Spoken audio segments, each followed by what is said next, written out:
आज मुस्तफ़ा कमाल, अनीस कायम खानी, डॉक्टर फारूक सत्तार और डॉक्टर खालिद मकबूल सिद्दीकी को एक जगह देखा, उसी जगह पे कि जहाँ पर इलाक हुआ था। ये गाना बार-बार जो है मेरे ज़हन में आ रहा था कि बिछड़े थे हम जहाँ से,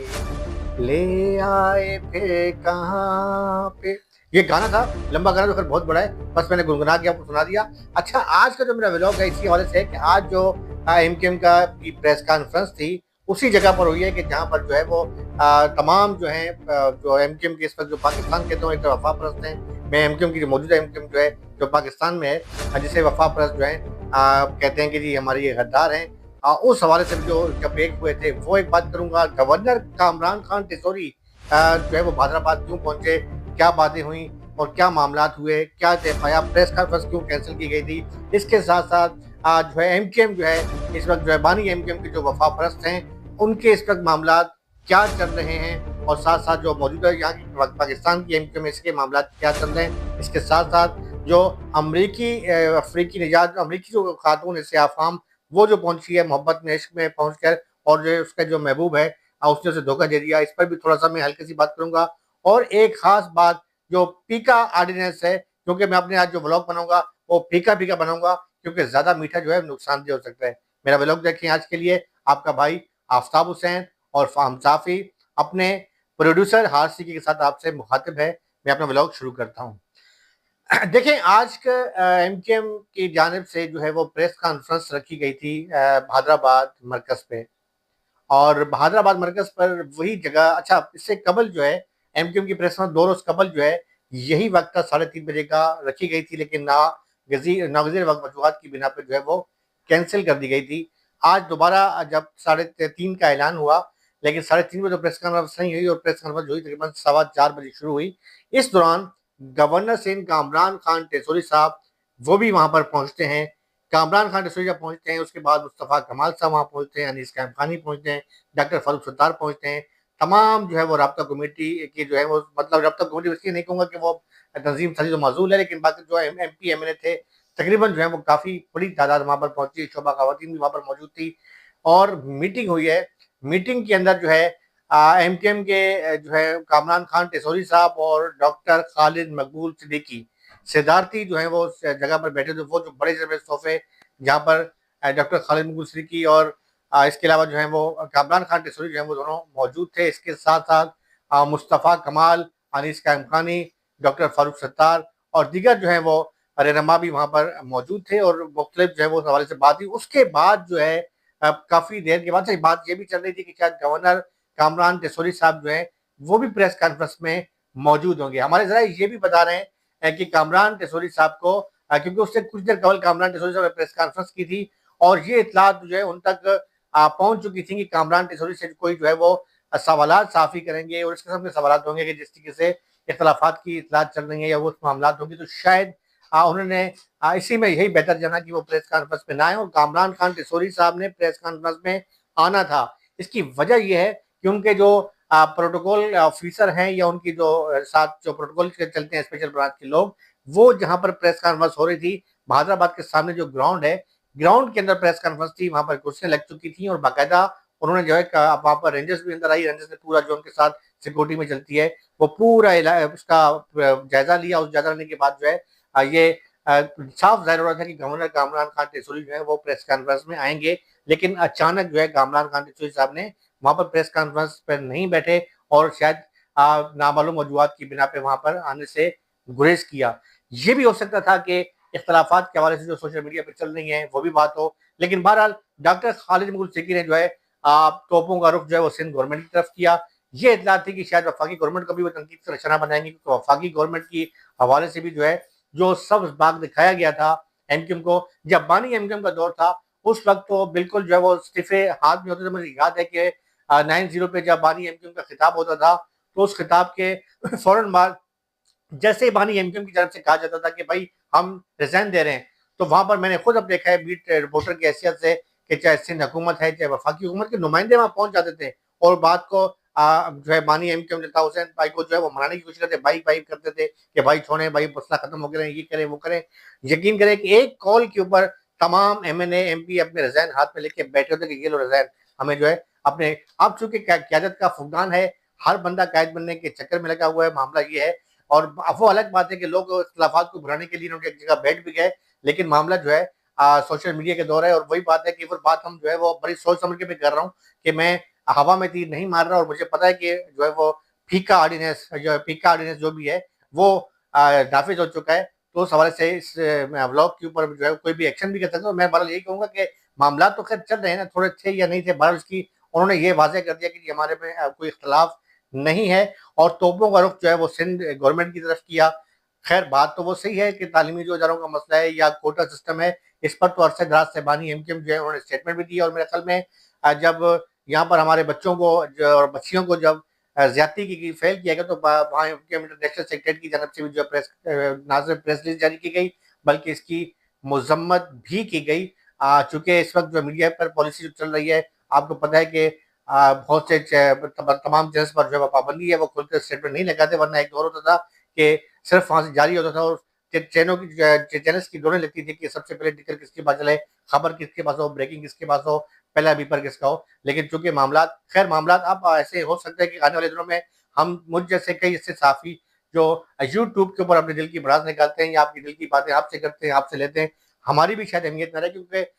कभी जो है वो शेर है, कभी सवा शेर है। तो मेरे ख्याल में हर अंधेरी रात के बाद एक सुबह भी आती है, और हो सकता है उस सुबह के बाद जो है दोबारा वही पोजीशन जो है वो आ जाए। और मैं बार बार अपने व्लॉग के अंदर यही कहता हूँ कि देखिए बानी एमकेएम जो है वो पाकिस्तान नहीं आएंगे। मैं ये हमेशा व्लॉग मेरे व्लॉग का पीछे के उठा के देख लें, मैं कभी मैं सब वक्त हाँ ये मैं जरूर कहता हूँ कि उन्हें जायज सियासत की शायद इजाजत मिल जाए, और काफी मामला जो है वो बेहतर होना की तरफ मुझे जाते हुए नजर आ रहे हैं। क्योंकि जिस तरीके से सिंध हुकूमत पर जो है तनकीद की, और कुछ बातें ऐसी भी हैं डॉक्टर खालिद जी की जो बिल्कुल राइट हैं, जायज हैं, कि उसमें जो है मामला तालीमी निज़ाम का बेड़ा गर्क है, डोमिसाइल का मसला है, दोहरा तालीमी निज़ाम है। इसके अलावा जो कराची के जो डोमिसाइल होल्डर है, उसको वो नौकरियों की भीख मांग रहा है। मुझे अफसोस होता है कि वो जो है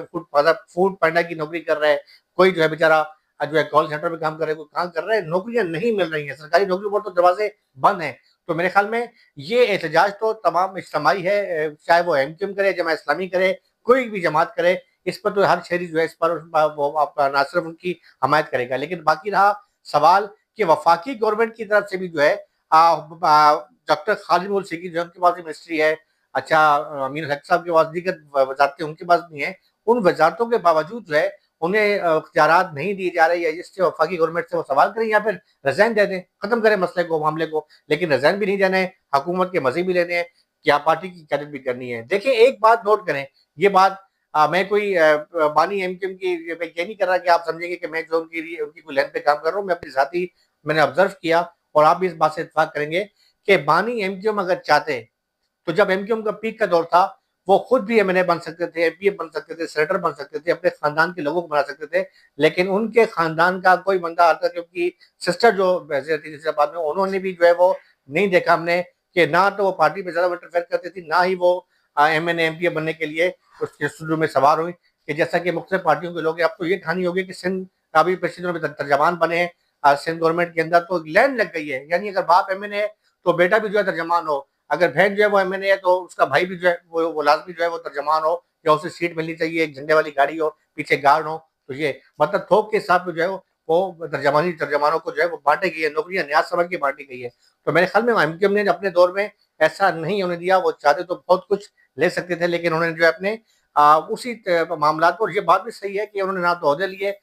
पीक का दौर था। मेरे ख्याल में तो वो चाहते हैं कि तो दौर मुशर्रफ के दौर में तो बहुत ज्यादा बहुत गरीब तो चाहते हैं बानी एमकेएम, शायद वो सीएम बनना भी उनके लिए कोई मसला नहीं था। कि जब इत्तेहाद हुआ था, पीपल्स पार्टी उस वक्त अपोजिशन में थी, तो मेरे ख्याल में थोड़ी सी कोशिश करते, कोशिश क्या पार्टी के सरबराह थे, कर सकते थे। लेकिन अब मसला ये है कि डॉक्टर खालिद मकबूल सिद्दीकी पर ये एतराज करते हैं नजराती लोग कि भाई आप एक तो पार्टी के चेयरमैन हैं, आप पार्टी के चेयरमैन भी हैं, इसके साथ साथ आपके पास मिनिस्ट्री भी है। तो ये दो चीजें एक साथ होगी ना, जब आप सियासत कर रहे हैं, आप एक पार्टी के चेयरमैन हैं, आप फैसला साज हैं, तो उसमें आपके जो है ना वो मामला के अंदर फैसला करते हुए आपके पास वो रोड़े रखते हैं, क्योंकि आप हुकूमती ओहदे पर भी हैं। या तो आप सिर्फ चेयरमैन हो, चेयरमैन होते हुए जो है आप फैसले सादर करें, तो वो भी है। तो कहने का मकसद ये है कि क्यादत जो है वो बानी, ये तो बात बिल्कुल अटल है कि जो वो उस दौर की एमकेएम थी उस दौर की है, अब वो उसमें जमीन आसमान का फर्क है। वो अलग बात कि आज हमने देखा कि अनीस कैम खानी भी मौजूद थे, मुस्तफा कमाल भी मौजूद थे, डॉक्टर फारूक सत्तार भी मौजूद थे, गवर्नर साहब ने भी आना था, लेकिन वो नामालूम वजूहत की बिना पर वहां पर नहीं पहुंचे। बाकी रहनुमा मौजूद थे, लेकिन बैठना मसले का नहीं है। बैठने के साथ साथ कई मामला अब भी ऐसे अंदरूनी खाना मामला हैं, काफी गंभीर हैं, कि जो मामला नजर आ रहे हैं और कुछ जो है वो पोशीदा है, लेकिन उनके चेहरों से यहाँ हो रहा है कि मामला अंदरूनी खाना बहुत ज्यादा गंभीर चल रहे हैं। बहरहाल सोशल मीडिया पे या मामला पे जो चल रहे थे, खिलाफात की इतलात चल रही थी, उसे दूर करने के लिए आज जो ये प्रेस कॉन्फ्रेंस की गई। और इस प्रेस कॉन्फ्रेंस में ना तो पीका ऑर्डिनेंस का जिक्र किया गया, हालांकि अहम ऑर्डिनेंस है, और इस पर जो है बानी एमकेएम की जानब से जहां पर एहतजाज किया गया है, शदीद एहतजाज किया गया है कि ये जो है आप जो है वो कलम पे कदखन लगा रहे हैं और आपको जो है हमारी जो है वो जबान पे जो ताले लगाने की मुतरादिफ है कि आप जो है वो जो आप कहें वो हम कहें। मतलब वही है, मतलब इससे तो अच्छा है कि आप एक प्रेस जारी कर दिया करें, वो पढ़ के सुना दिया करें कि फलां ने ये कहा, फलां ने ये कहा, हम ना सवाल करें ना हम उस पर तनकीद करें। अच्छा, आप फीका यूनिट्स बना रहे हैं, आपने नाफिज कर दिया, तो क्या आप जो मतलब तनकीद तो हम नहीं कर रहे, लेकिन क्या जो सरकारी अफरान जो करप्ट हैं या करप्शन कर रहे हैं, जो कुछ है मामला, उस पर भी कोई ऑर्डिनेंस है या सिर्फ ये ऑर्डिनेंस सारे साफियों के हवाले से? तो बहरहाल उस पर कोई बात नहीं हुई। और रहा मसला एमक्यूएम इंटरनेशनल का, तो उस हवाले से जो इतलात आ रही हैं कि वो मामला काफी करीब जो है वो करीब करीब भी मैं नहीं कह सकता, उनकी सियासी सरगर्मियां अपने तौर पर चल रही हैं। हाँ, एक बात जरूर है कि लोग अब जो है वो जैसे जैसे गहमा गहमी बढ़ी है, अब लोग सवाल करने लगे, मसले मसाइल की जाते हैं तो उकता चुके हैं लोग। मैं आपको ये वीडियो दिखा रहा हूँ, ये क्लिफ्टन डिफेंस सेक्टर है कि यहाँ पर ये मामला हुआ था, और इसमें एमकेएम के जो सेक्टर ऑफिस है उस पर जो है वो लोगों ने किसी मिसाइल के लिए गए थे, उसके बाद जो है मुबैना दहशत बनाया गया वहाँ के उनको सेक्टर इंचार्ज को या वहाँ के जो ज्वाइंट इंचार्ज हैं। जरा आप ये वीडियो देखें।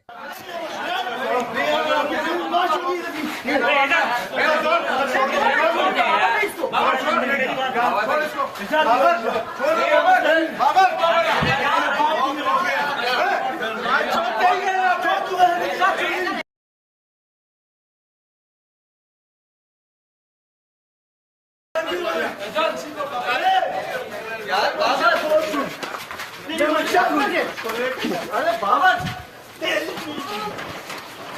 यार, तुमने देखा क्या है? अरे बाबा भाई हमारा भाई छोड़ यार, छोड़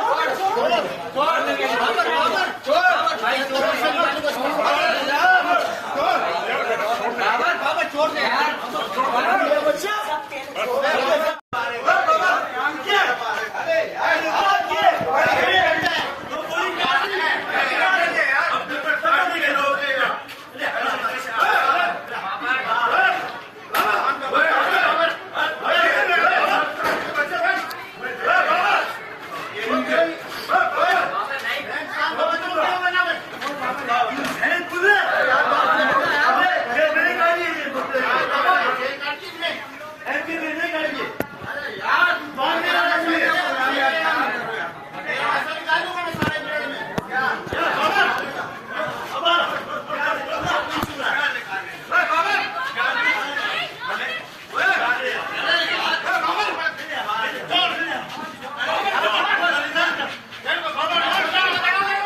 देखिए, ऐसी वीडियो जो आपने ये देखी, ये मामला जो है अब जो लोग जो है वो सवाल लोगों ने करना शुरू कर दिया है, और सवाल करना उनका हक भी है कि जब हम आपने वोट लिया, आप हुकूमत में हैं, तो आप उसे जो है वो क्यों नहीं आगे डिस्ट्रीब्यूट कर रहे, क्यों नहीं कर पा रहे। तो मामला जो है काफी गंभीर से गंभीर होते जा रहे हैं। उसके साथ साथ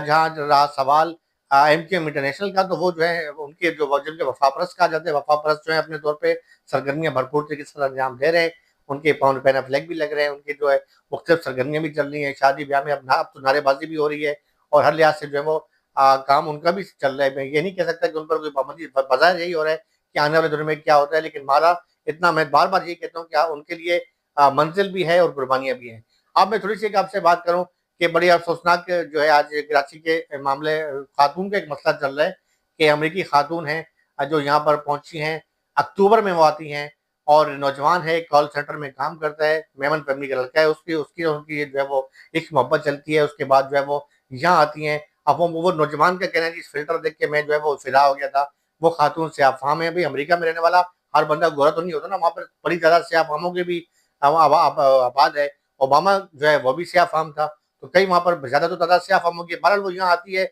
और वो दरबदर हो रही है। अब वो उसकी कभी वो वुमेन थाने में है, वहाँ पे गार्डन में अलग मामला बना हुआ है। तो मेरे ख्याल में ज़्यादा मैं डीप में इसलिए जाऊँगा, मेरा इशू पॉलिटिकल होता है, मैं नहीं जाऊँगा, लेकिन मुझे उस वाक़यात को देख के अफ़सोस हुआ। मेरे ख़्याल में जो हमारे दोस्त, जो हमारे बच्चे कॉल सेंटर में काम करते हैं या नेट पे ज़्यादा बिज़ी रहते हैं, वो कम अज़ कम खुदारा अपने मुल्क का नाम बदनाम ना करें और ऐसी जो सरगर्मियों से जो है वो गुरेज़ करें कि आप फ़िल्टर देख के आप देखते हैं जी ये लड़की है, ये शायद बहुत ही हसीन है और वहाँ से आपने बात शुरू कर दी, चैटिंग शुरू कर दी। भाई वो वहाँ कुछ भी है, बाहर के ममालिक में इससे पाकिस्तान का जो है वो नाम बदनाम होता है, हमारी जो मुल्क पाकिस्तानी है, पाकिस्तान का नाम बदनाम ना करें। अब वो खातून जो है वो कभी वो वुमेन थाने में है, कभी वहाँ पे एयरपोर्ट पे जा रही है, कभी क्या मसले उसके मसाइल चल रहे हैं। तो बहरहाल इन चीज़ों से गुरेज़ करना चाहिए और मज़ीद भी मैं आपके सामने नई से नई चीज़ें लाता रहूँगा। अपने भाई आफ्ताब हुसैन और फ़ाहम साफ़ी और मेरे प्रोड्यूसर हारिस सिद्दीकी को इजाज़त दें। अल्लाह हाफ़िज़। पाकिस्तान ज़िंदाबाद।